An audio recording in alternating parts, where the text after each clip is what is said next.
Katarina Rosenblatt says she was only 13 when her mother, escaping an abusive relation, took her to live in a hotel in Miami Beach. She remembers her mother worked long hours and she wandered alone. Soon enough, there was a trafficking ring that spotted my vulnerability, being alone, having low self-esteem coming from a dysfunctional home life. You know, they spotted that. And so there was an older girl that recruited me, and she came up to me as a big sister. And so she was 19 and thin and pretty and everything I thought I wanted to be. Kat says the girl's name was Mary, and she had a plan. She introduced me to her pimp, and I didn't know he was a pimp.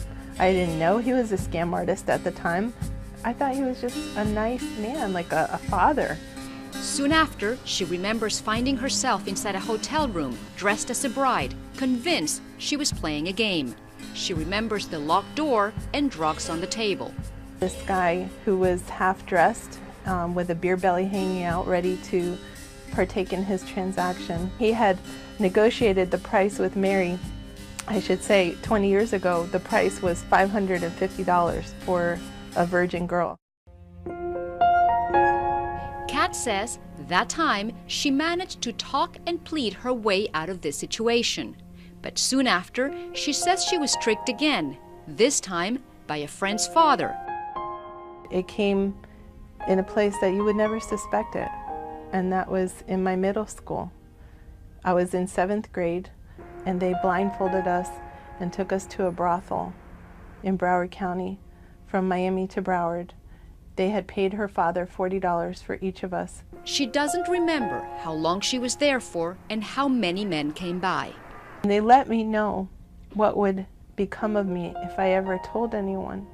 They told me that they knew where I lived, they knew who my teachers were, they knew what school, they knew everything about me.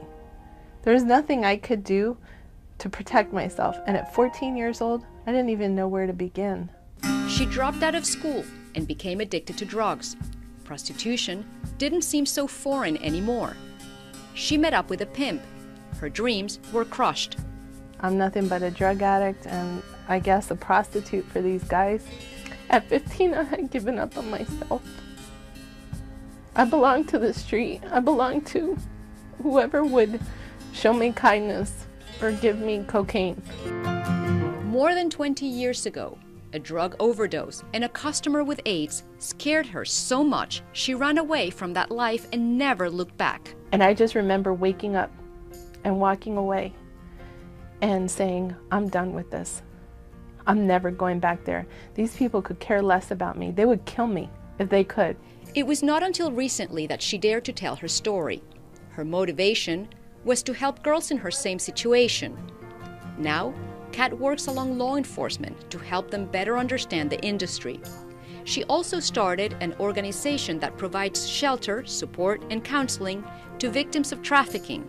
The name, There Is Hope for Me. Adriana Hauser, CNN, Miami.